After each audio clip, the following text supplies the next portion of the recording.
All right, I made a mistake. I'm going to end my questioning. I intended to leave my questions to the very end.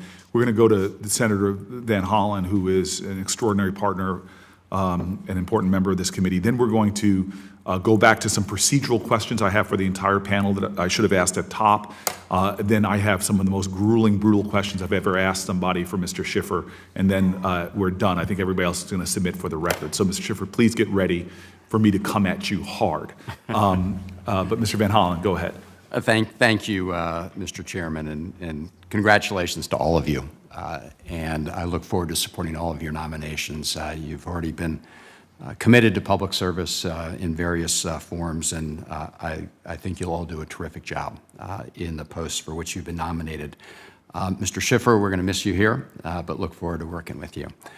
So, Mr. Fick, I was really glad to see Secretary Blinken announce the formal establishment of the Bureau of Cyberspace and Digital Policy. I understand by Senator Portman, but I think you addressed them well. And I do believe that you will establish those lanes of responsibility.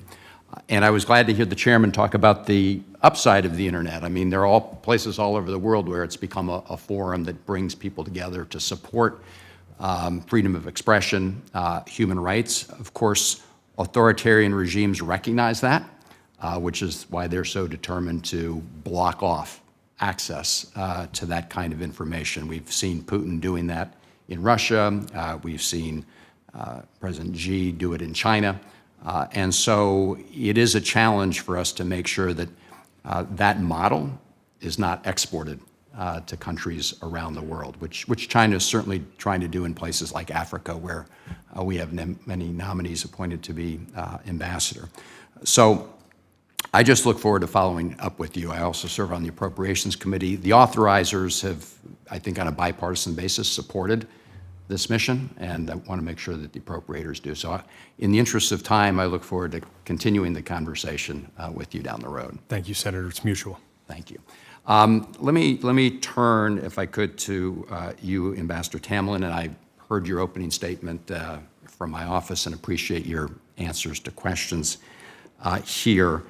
So the DRC, as you well know, is an incredibly complicated place with all sorts of rivalries and conflicts, especially in the East.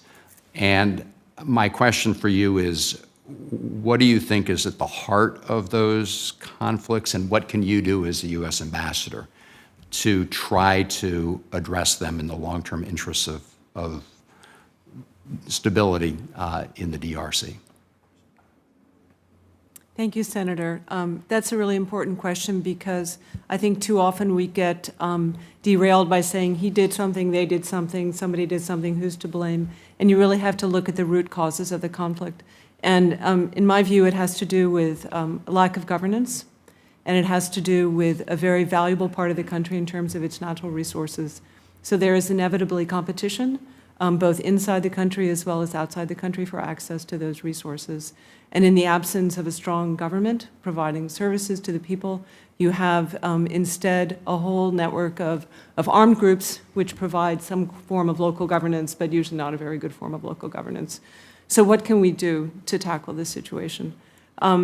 We need to work very closely with regional organizations and with leaders in the region to make sure that tension is de-escalated, that the region does not fall into another conflict, because we've seen how devastating that was. So it's very important that leaders get the message, and believe me, the State Department has been messaging recently to leaders on the importance of reducing tensions, of cooperating and having dialogue with neighbors, and using those regional bodies and mechanisms to try to resolve conflicts.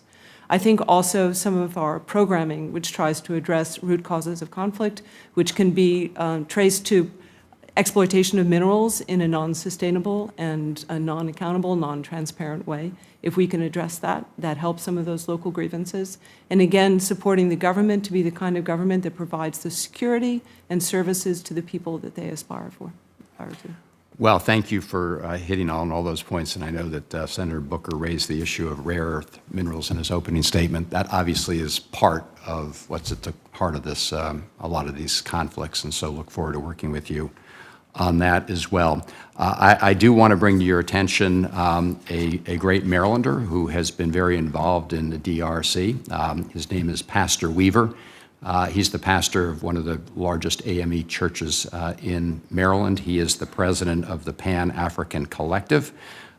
He's established a school, the Weaver School, in the DRC that has over 900 students in primary and secondary school, 20% of them orphans. Our former ambassador, Mike Hammer, visited the school, and so my ask of you is once you get settled there, if you would also go out to see the school. I think it's a great example of the faith-based community here in the United States supporting important humanitarian educational efforts in Africa. Thank you, Senator. If confirmed, it would be my pleasure to go and visit. Thank you.